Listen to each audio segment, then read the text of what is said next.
Hello. और discussion on cytology would continue, लेकिन बीच में एक गैप हो गया। गैप की वजह दो थी, एक तो कुछ फेस्टिवल्स भी थे और मेरी इलनेस। अभी भी आप मेरी आवाज़ जो सुन रहे होंगी वो थोड़ी सी चेंज्ड वॉइस मेरी लग रही होगी, बट आई होप पॉजिटिवली कि अब कोई इस तरह का ब्रेक नहीं होगा। जो मुद्दा आज हम लोग डिस्कस करेंगे दैट विल बी प्लास्टिड्स। मुझे याद आ रहा है कि पिछला जो लेक्चर था वो हमने माइटोकॉन्ड्रियन पे डिवोट किया था। माइटोकॉन्ड्रिया पे पूरा डिस्कशन हम लोगों ने उस पे किया था। आज हम लोग कोशिश करेंगे कि प्लास्टिड्स पे चर्चा अपनी पूरी करें। प्लास्टिड्स में आप लेकर के इसमें जो मुद्दे देखेंगे उसमें पहली बात है कि प्लास्टिड्स क्या हैं, प्लास्टिड्स के टाइप्स कौन से होंगे, और फिर जहाँ जहाँ एलेबोरेशन रिक्वायर्ड होगा, पार्टिकुलरली क्लोरोप्लास्ट का एलेबोरेशन हम लोग करेंगे। हम एलेबोरेशन तीनों का करेंगे, जो आपके लेवल पे जितनी आवश्यकता है उतना विस्तार हम लोग यहाँ पे डालेंगे। सबसे पहली बात कि प्लास्टिड्स हैं क्या। तो देखो, प्लास्टिड्स ऐसे साइटोप्लाज्मिक ऑर्गेनेल होते हैं जो अलग अलग वैरिड फंक्शंस कैरी आउट करेंगे, लेकिन where they would be found, कहाँ वो होंगे, ये एक बड़ा महत्वपूर्ण प्रश्न है। क्योंकि जो प्लास्टिड्स होते हैं, जैसे अगर विटेकर क्लासिफिकेशन के अनुसार आप पांचों किंगडम्स को लेकर के देखें तो मोनेरा में there is no question of any plastid being found there. Monera के किसी भी मेंबर में आपको प्लास्टिड्स नहीं दिखाई पड़ेंगे। और अगर आप बातचीत करें एनिमालिया की, अगर यूकैरियोटिक किंगडम्स की बात करें तो यूकैरियोटिक किंगडम्स में आप लेकर के देखिएगा कि उसमें एनिमालिया और फंजाई में भी ये आपको नहीं दिखाई पड़ेंगे। तो बच गए दो किंगडम्स, प्लांटी और दूसरा प्रोटिस्टा। तो इन दोनों ग्रुप में आप प्लास्टिड्स को पाइएगा। उसमें जो पहली कैटेगरी होगी प्रोटिस्टा की, उसमें आप प्रोड्यूसर प्रोटिस्ट ले लीजिए, यूग्लिनोइड्स ले लीजिए, देयर यू विल फाइंड कि प्लास्टिड्स उपस्थित होंगे। प्लांटी के मेंबर्स में ये बखूबी आपको दिखाई पड़ने जा रहे हैं। तो distribution of plastids is very important, वो आपको दिमाग में रखना होगा। अब रही दूसरी बात कि भाई इसके टाइप्स कितने होंगे। तो प्लास्टिड्स में आखिर है क्या, वो डिसाइड करेगा कि प्लास्टिड को हम लोग क्या नाम दें। तो प्लास्टिड्स अगर ग्रीन है कलर, उसका कलर अगर ग्रीन है, इसका मतलब ये होगा कि that is quite rich in chlorophyll pigments, तब उसे हम लोग कहेंगे कि ये क्लोरोप्लास्ट है। और अगर प्लास्टिड कलर्ड है and colour is other than green तो उसे क्रोमोप्लास्ट कहेंगे। और अगर वो कलरलेस है तो उसे हम लोग ल्यूकोप्लास्ट कहेंगे। सिंबॉलिक तरीके से मैंने यहाँ पे उनके कलर को भी इंडिकेट कर दिया है, लेकिन ये काफ़ी प्रतीकात्मक है, इसका कोई ज़्यादा मायने मतलब नहीं है। अब रही बात कि ये जो क्लोरोप्लास्ट जो होगा, उस क्लोरोप्लास्ट की क्या ख़ास बात होने जा रही है। क्लोरोप्लास्ट पे हम लोग एलेबोरेशन स्टार्ट लें, उसको एलेबोरेट थोड़ा सा करें। तो क्लोरोप्लास्ट आर, मैंने अभी ही कहा कि क्लोरोप्लास्ट आर ग्रीन पिगमेंट्स। ये कभी भी green pigment, chloroplast or green plastids.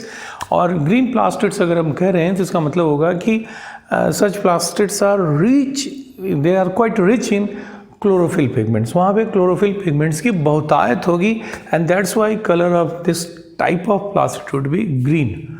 अब उसमें साइज, शेप, नंबर, ये तीन मुद्दे आते हैं। तो जहाँ तक साइज़ का सवाल है, diameter would be variable, but average जो इसका डायमीटर आपको दिखाई पड़ेगा that will be between 4 to 6 micrometer. 4 से 6 माइक्रोमीटर के बीच में इसका डायमीटर आपको दिखाई पड़ने जा रहा है। ये एक एवरेज डायमीटर होने जा रहा है। अगर हम लोग नंबर की बात करें तो नंबर पर cell that is going to differ, हर सेल में ये डिफ़र करने जा रहा है। हालांकि अलग मेंबर्स में नंबर स्पीसीज़ वाइज वेरी करेगा, किस पार्टिकुलर स्पीसीज़ में क्या नंबर होगा ये डिफाइंड ये फैक्ट डिफाइंड रहता है। और हायर प्लांट्स में in every cell you will find 20 to 40 chloroplast. हर सेल में 20 से 40 क्लोरोप्लास्ट आपको हायर प्लांट्स में दिखाई पड़ेगा।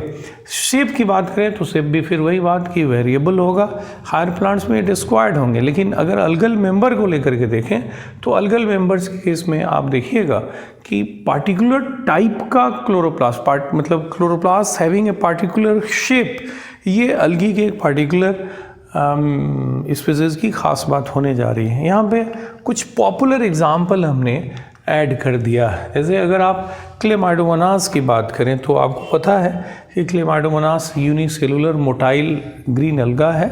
और इसमें आपने ये बात देखी है कि यहाँ जो क्लोरोप्लास्ट होगा उसमें वो कप सेपेड क्लोरोप्लास्ट होने जा रही है। यू विल फाइंड कि वहाँ पे क्लोरोप्लास्ट जो होगा that will B cup shaped chloroplast.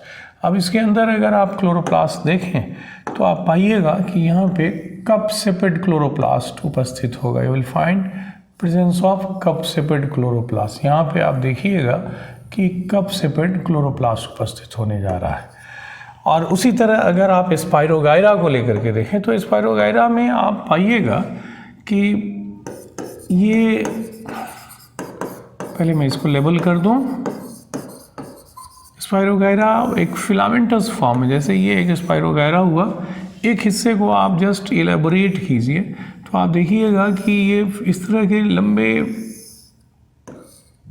Cylindrical sales इसके पास होंगे ऐसे, और प्रत्येक सेल में रिबन की तरह, प्रत्येक सेल में रिबन की तरह आप लेकर के देखेंगे कि क्लोरोप्लास्ट स्पाइरली अरेंज होने जा रहा है। और इनका नंबर जो होगा एक या एक से ज़्यादा हो सकते हैं। इनका नंबर जो होगा वो एक या एक से ज़्यादा हो सकते हैं, और ये डिपेंड करेगा कि स्पाइरोगाइरा का कौन सा स्पीसीज है। लेकिन जो क्लोरोप्लास्ट होंगे, नंबर इर्रेस्पेक्टिव ऑफ नंबर, जो क्लोरोप्लास्ट होगा वो बैंड की तरह होगा, रिबन की तरह होगा, and spirally that will be arranged within the cylindrical cells. तो ये केस मैंने कहा कि that will be the case of spirogyra.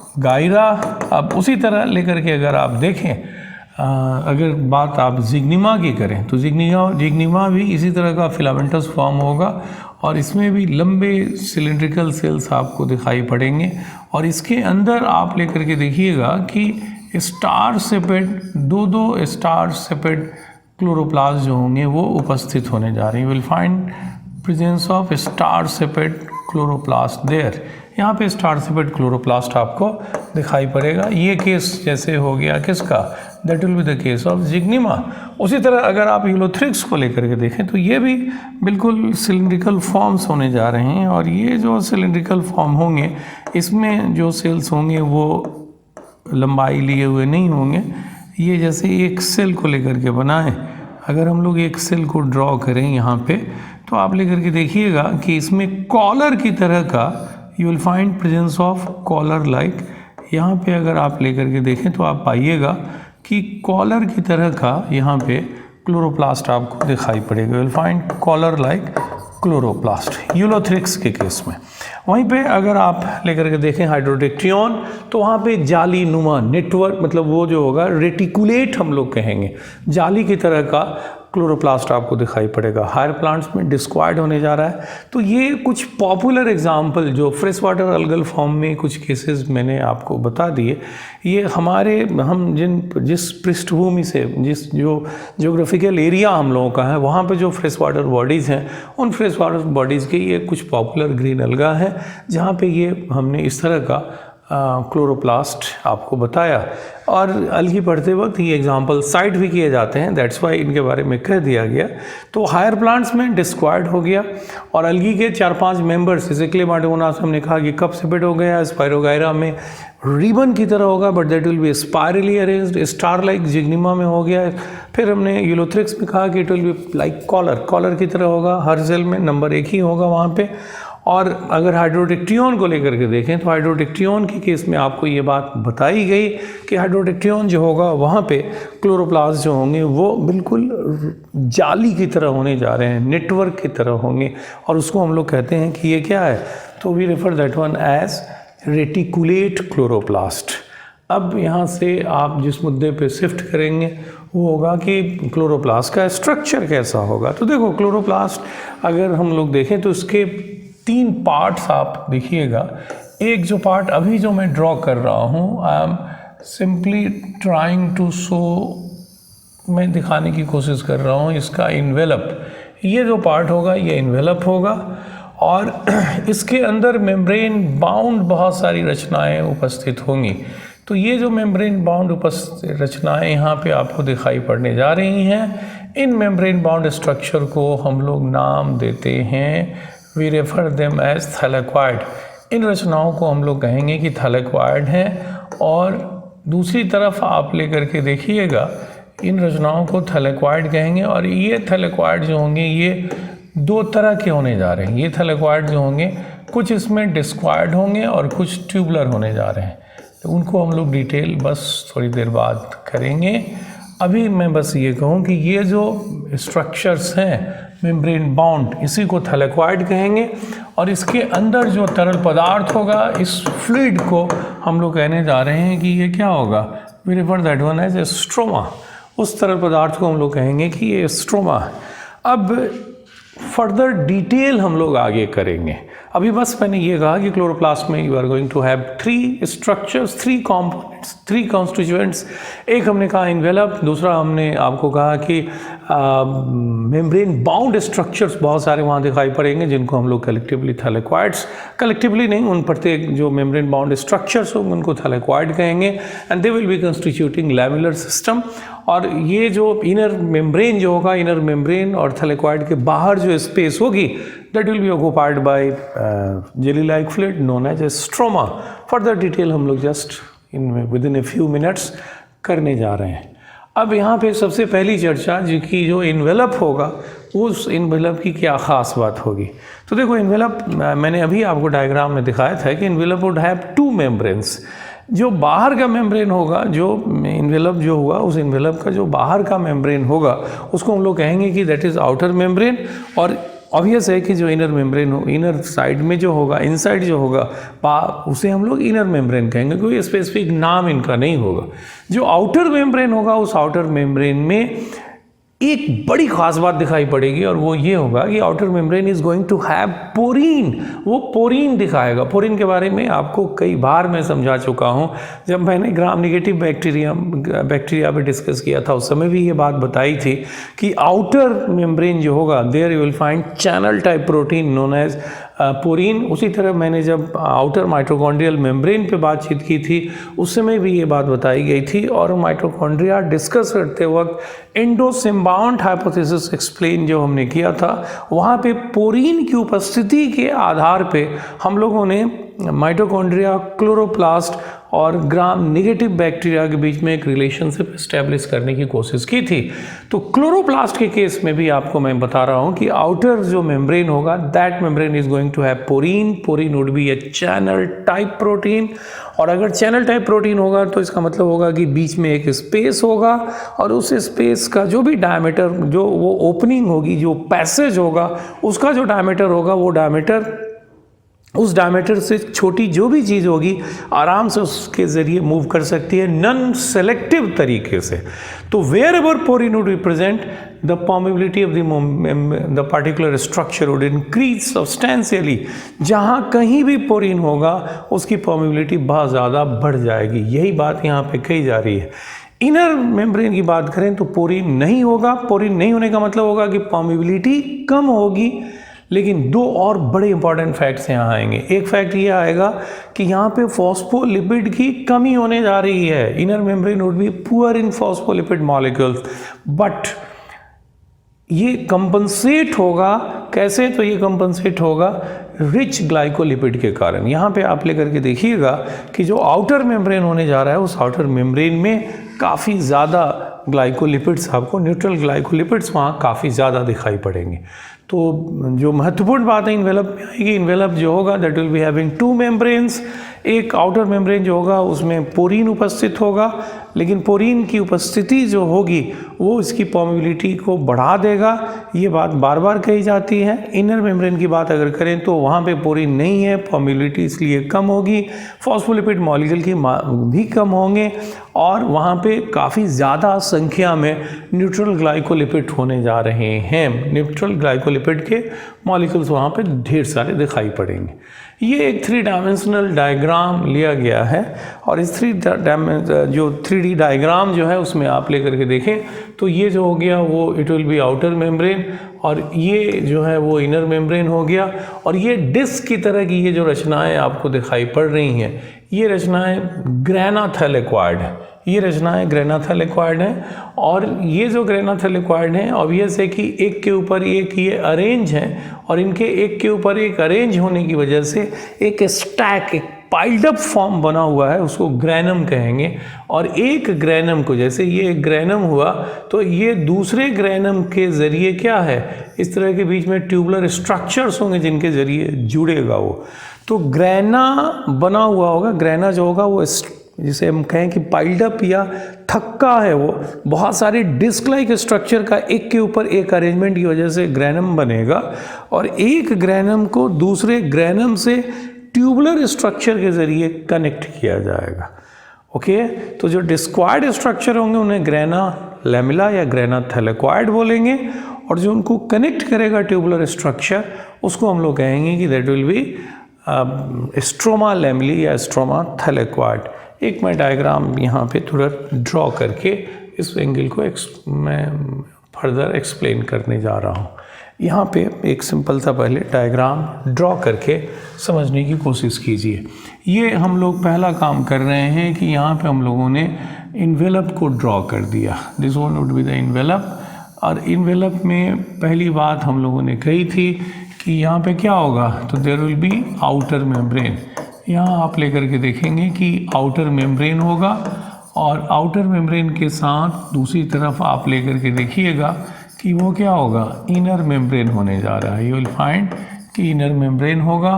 और इसके अंदर अभी मैंने कहा कि membrane bound structures would be there, और जो 3D डायग्राम था उसमें ये बात आपको बहुत स्पष्ट दिखाई पड़ रही थी कि उसमें डिस्क की तरह की रचनाएं हैं जो मैं अभी ड्रॉ कर रहा हूँ। तो ये जो डिस्क लाइक स्ट्रक्चर्स आपको दिख रहे हैं, ये जो डिस्क की तरह की रचनाएं आपको दिख रही हैं, इन डिस्क लाइक स्ट्रक्चर्स को हम लोगों ने कहा कि ये डिस्क लाइक स्ट्रक्चर जो हैं they are actually known as grana thylakoid. और उसके नामकरण के पीछे कारण क्या था वो मैं अब दोबारा बता दे रहा हूँ।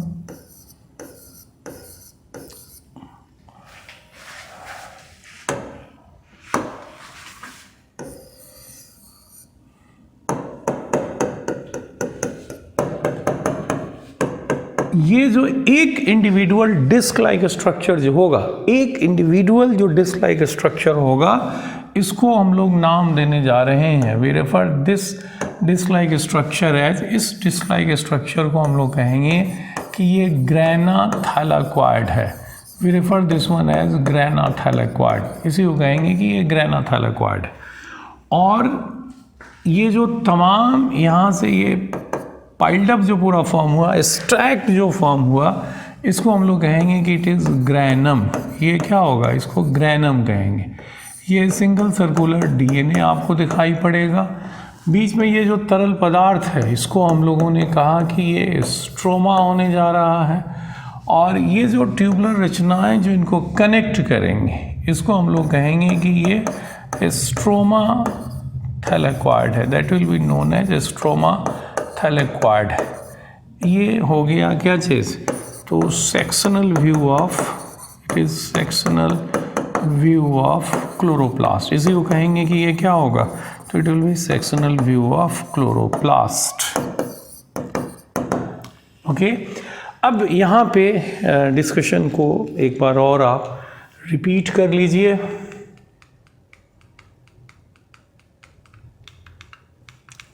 यहाँ पे हम लोग पहली चीज़ जो हमने कही थी कि इन्वेलप, तो ये इन्वेलप जैसे दो इसमें मेम्ब्रेन हो गए, आउटर और इनर, इनकी डिटेल आपने कर ली है। अब इनर मेम्ब्रेन जो होगा उसके द्वारा जो जगह घेरी जाएगी, उस जगह में जो तरल पदार्थ होगा that will be known as stroma. उसको हम लोग कहेंगे कि ये क्या है, स्ट्रोमा है। और इस स्ट्रोमा में क्या क्या उपस्थित होगा, तो this stroma is going to show presence of DNA. और इसमें ये जो होगा लैमिलर सिस्टम यहाँ पे आपको दिखाई पड़ेगा। You will find presence of lamellar system या थैलेक्वाइड्स। और थैलेक्वाइड दो तरह के होंगे। अगर इसको थोड़ा सा 3 डायमेंशनली भी देखने की अगर आप कोशिश करें तो ये कुछ इस तरीके का आपको दिखाई पड़ेगा। यू विल फाइंड कि ये कुछ इस तरीके का होने जा रहा है। ये जैसे डिस्क्वाइड स्ट्रक्चर हो गया। और इसी डिस्क्वायर्ड स्ट्रक्चर को हम लोगों ने कहा था कि ये जो है वो ये जो स्ट्रक्चर है इसके ऊपर नॉब की तरह की रचनाएं भी आपको दिखाई पड़ेंगी।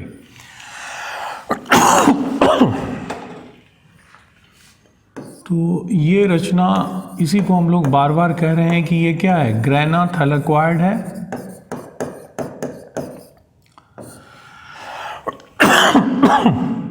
और ये जो ग्रेना थैलेक्वाइड्स का पाइल्ड अप फॉर्म है, इसको हम लोगों ने कहा कि ये क्या है, ग्रेनम है। ये ट्यूबुलर रचना एक ग्रेनम को दूसरे से कनेक्ट कर रहा है, इसको हम लोगों ने कहा था कि ये स्ट्रोमा थैलेक्वाइड है, that will be known as stroma thylakoid. और एक इंडिविजुअल ये जो पूरा ग्रेना जो बना वो इस तरह के इंडिविजुअल यूनिट्स के पाइल्ड अप होने से बना। इनके सतह पे ये जो आप देख रहे हैं इसको कपलिंग फैक्टर हम लोग बोलेंगे, that will be known as coupling factor.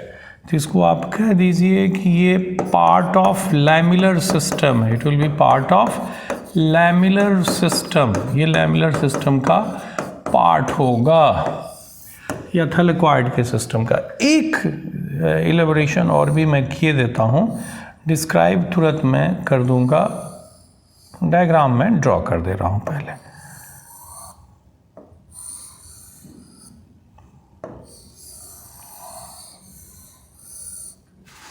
इसे हम लोग कहेंगे CF1, इस स्टॉक वाले पार्ट को कहेंगे CF0, दोनों को जोड़ देंगे तो कहेंगे कपलिंग फैक्टर, इसे कहेंगे ल्यूमेन। और इस ल्यूमेन में low pH due to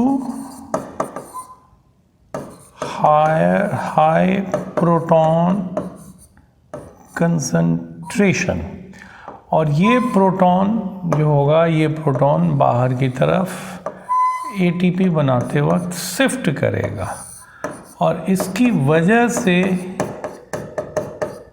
ATP formation होगा। इसको मैं एक्सपेंड कर रहा हूँ just with in a few minutes.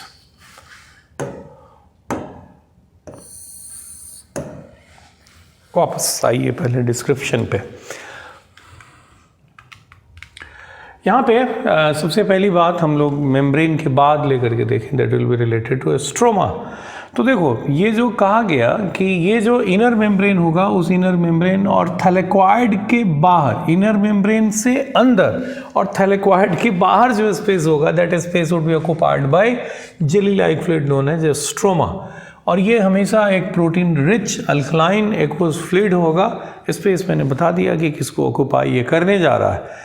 और 50% of the total protein of the chloroplast वो इसी स्ट्रोमा में उपस्थित होगा। और इसमें जो सबसे महत्वपूर्ण एंजाइम का कलेक्शन होगा, देखो ये जो स्ट्रोमा जो होता है, उस स्ट्रोमा की बात अगर आप करें तो इस स्ट्रोमा में वो एंजाइम्स होंगे। स्ट्रोमा के अंदर आप लेकर के देखें, देन यू विल फाइंड कि इसके अंदर वो एंजाइम्स होते हैं जो एंजाइम्स कार्बन रिडक्शन के लिए मौजूद हैं, which are responsible for carbon reduction. वो कार्बन रिडक्शन के लिए मौजूद होने जा रहे हैं। तो कार्बन रिडक्शन का पाथवे जो होगा वो अलग अलग तरीके का होता है। कार्बन रिडक्शन का जो पाथवे होगा वो अलग अलग तरीके का होता है। तो पाथवे जो, जब आप फोटोसिंथेसिस पढ़ेंगे देन यू विल फाइंड कि कैल्विन साइकिल, जिसको C3 साइकिल भी कहते हैं या कैल्विन बेंजन साइकिल कहते हैं, उसी तरह C4 pathway, HN slag pathway भी उसे कहते हैं, crassulacean acid metabolism, these are the pathways which are responsible for reduction of carbon. ये कार्बन के रिडक्शन के लिए जिम्मेवार हैं।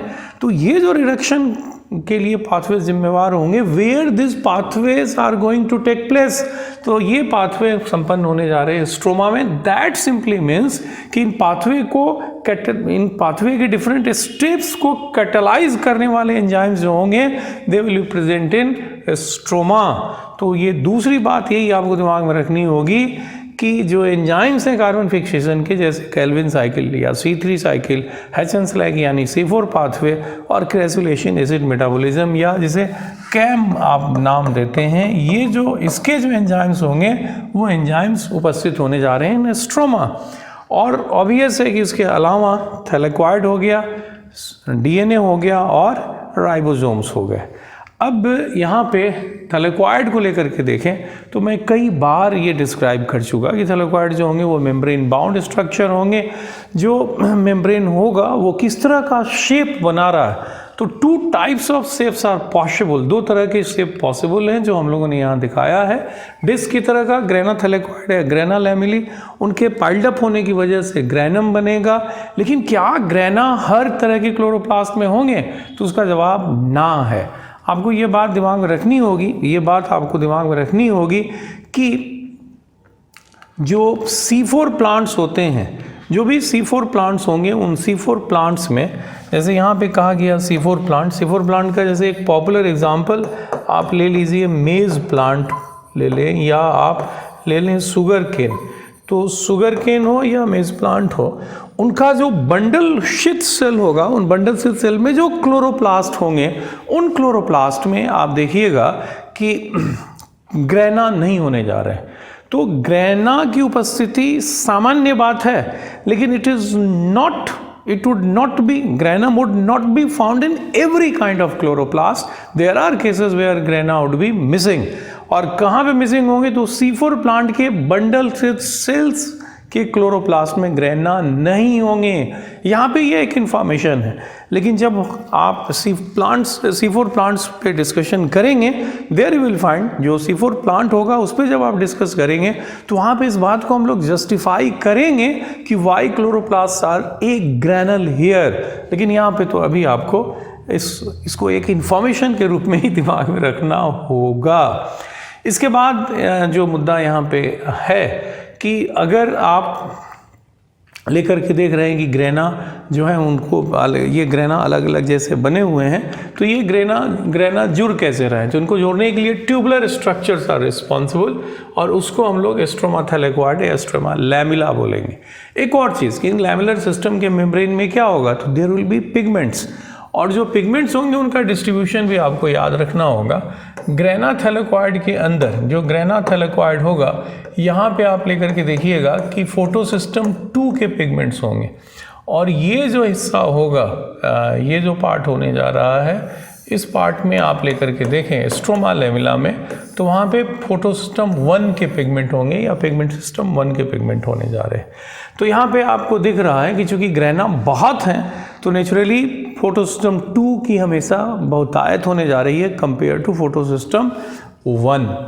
एक अगला मुद्दा यहाँ पे जो आप लेंगे वो क्या होने जा रहा है, तो अगला मुद्दा ये होगा कि जो ल्यूमेन होगा थैलेक्वाइड के अंदर, that will show lower pH. अब ये लोअर पीएच कैसे शो करेगा, जैसे जो डायग्राम हम लोग बार बार बना रहे हैं, उस डायग्राम में यही बात आपको कही जा रही है कि ये जैसे ये ल्यूमेन हो गया, ये मान लीजिए कि ये ल्यूमेन का एक हिस्सा है, और हम लोग ये कह रहे हैं कि यहाँ पे पीएच क्या है, वी आर रेफरिंग कि यहाँ पे बार बार हम लोग ये कह रहे हैं कि पीएच जो है यहाँ पे क्या है, लोअर पीएच।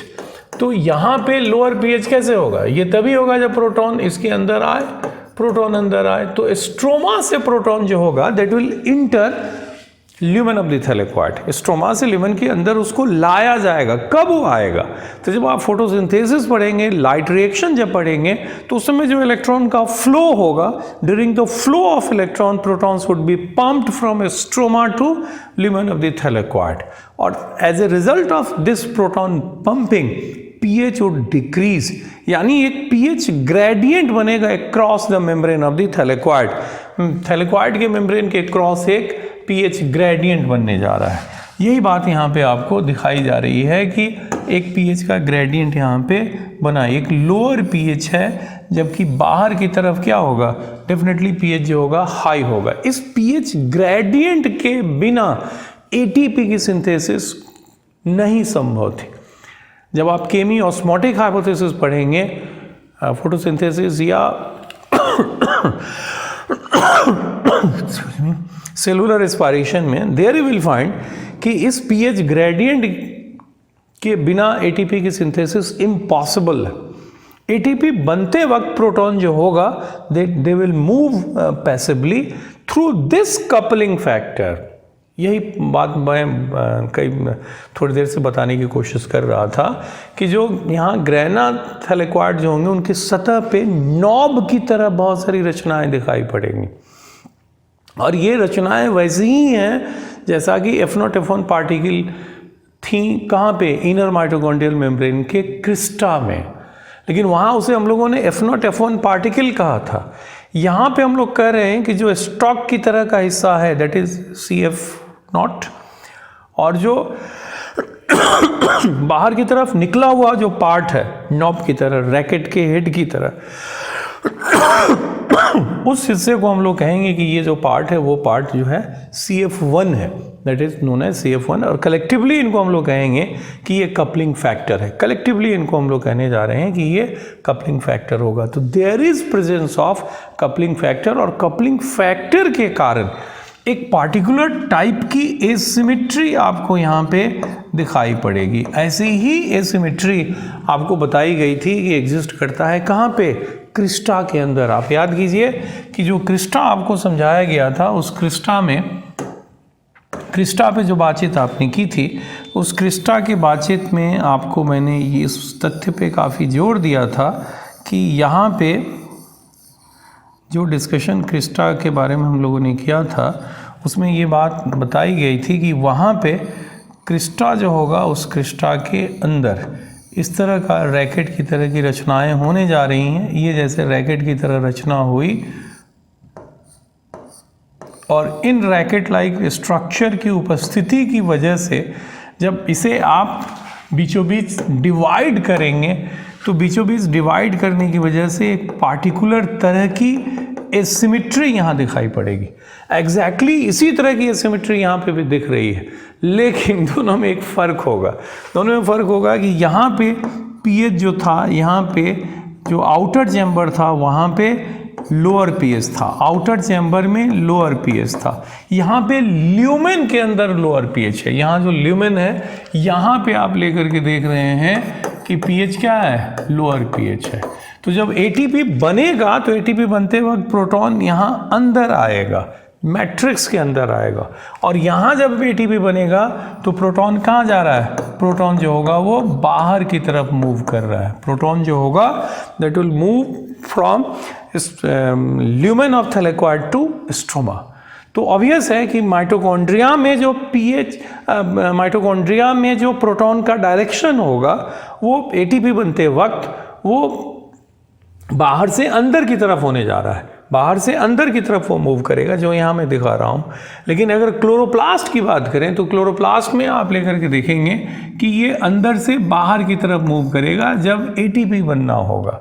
लेकिन माइटोकॉन्ड्रिया में प्रोटॉन एटीपी बनते वक्त प्रोटॉन जो होगा वो आउटर चैम्बर से मैट्रिक्स की तरफ आएगा। तो अगर सम अप करें तो कहेंगे कि थैलेक्वाइड के मेम्ब्रेन में एक कैरेक्टरिस्टिक एसिमेट्री है। This asymmetry is similar to the asymmetry that is observed in crista of mitochondria, but vectorial nature of both this membrane would be opposite, क्योंकि माइटोकॉन्ड्रियल मेम्ब्रेन में वो जो एसिमेट्री है वो एसिमेट्री प्रोटॉन को जो direction देगा एग्जैक्टली उसका उल्टा डायरेक्शन दिया जाएगा थैलेक्वाइड के मेम्ब्रेन के द्वारा।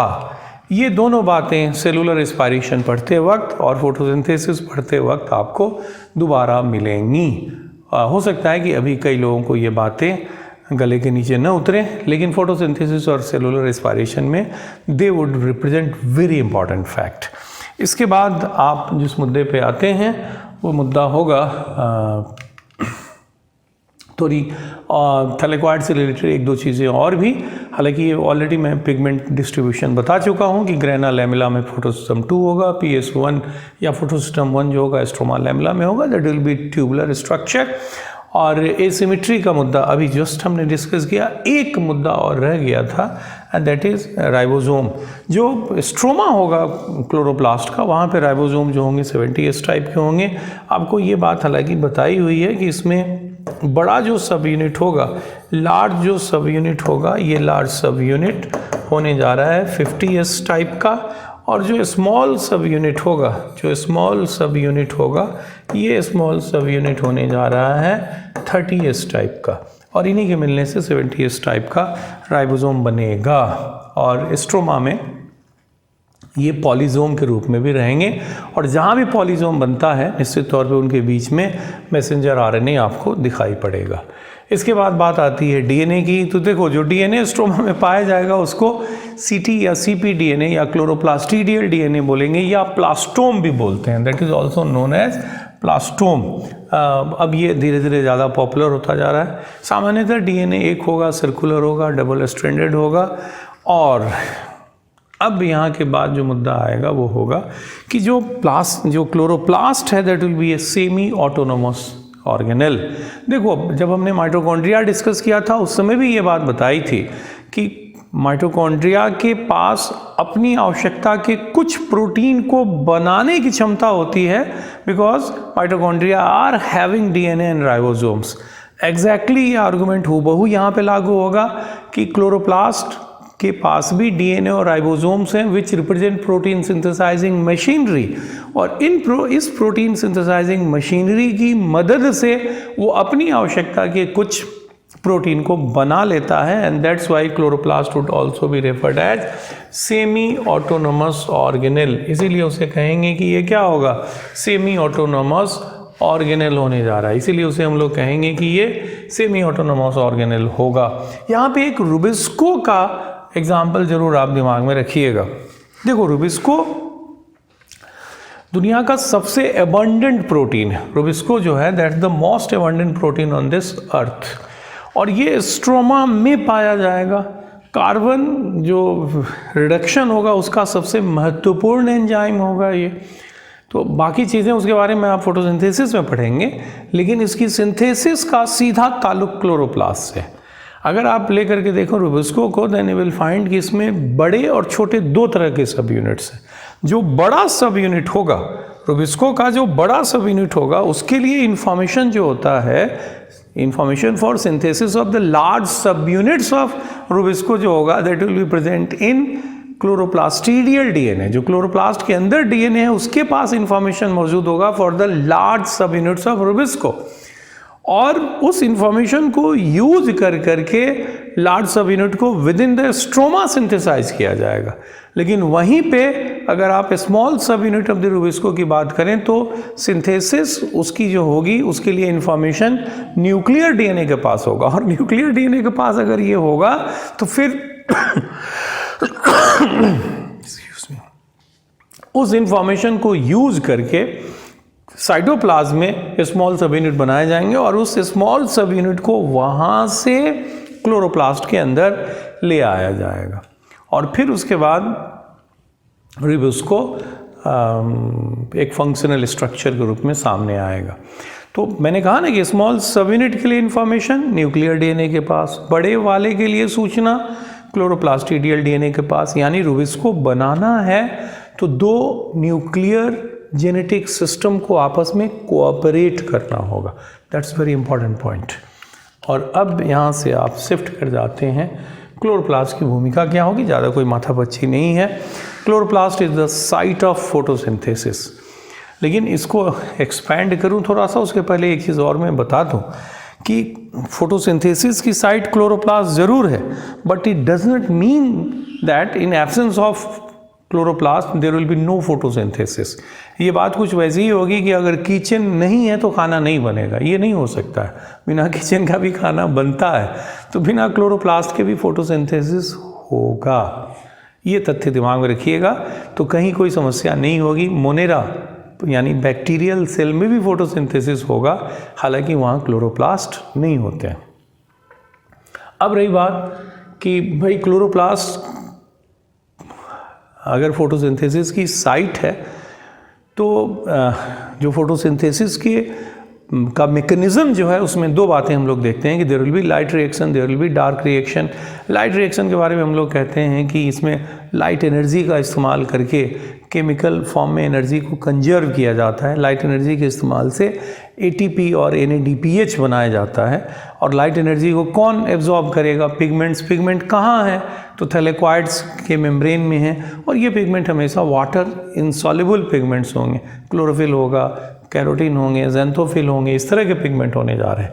तो light reaction would take place in the lamellar system और थैलेक्वाइड्स।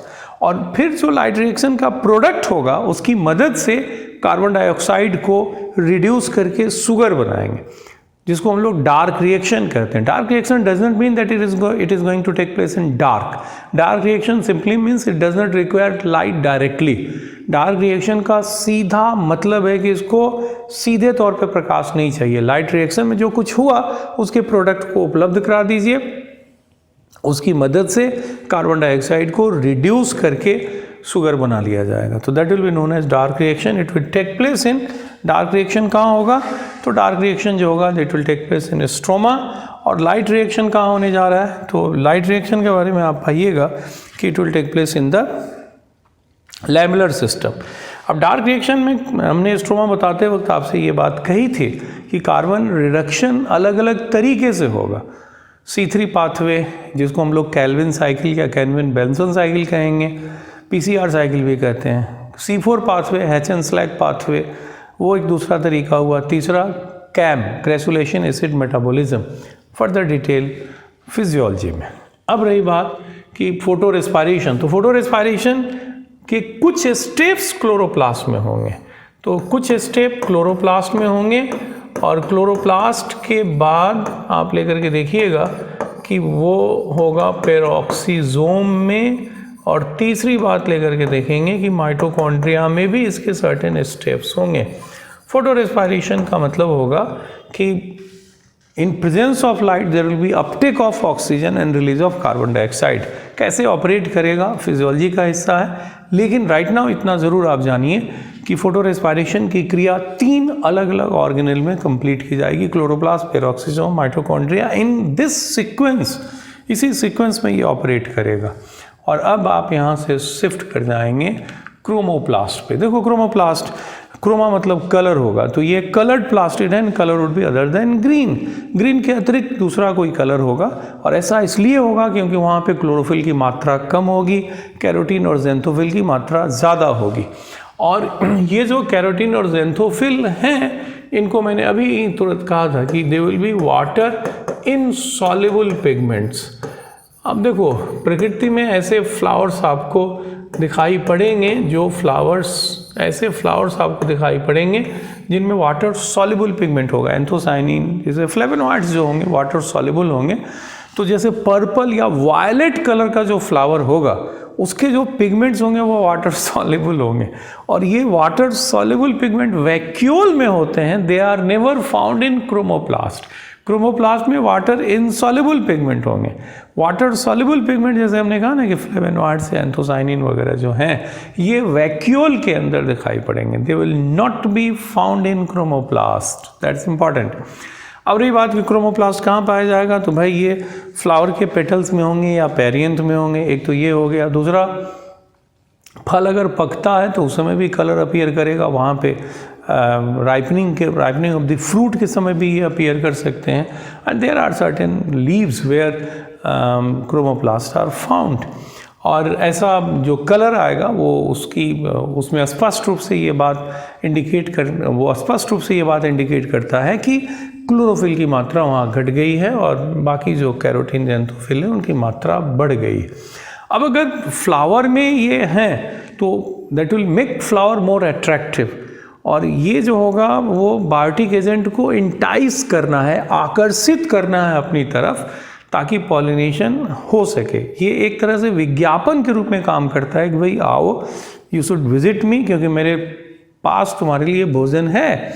और जब बायोटिक एजेंट वहाँ आएगा तो इनएडवर्डेंटली पॉलन ग्रेन को वो ट्रांसफ़र कर देगा, क्योंकि जब वो नेक्टर लेने की कोशिश करेगा, उसी प्रक्रिया में पॉलन ग्रेन उसके शरीर पे चिपकेंगे और उसका फिर दूसरे फ्लावर को जब वो विजिट करेगा तो वो पॉलन ग्रेन का ट्रांसफ़र हो जाएगा।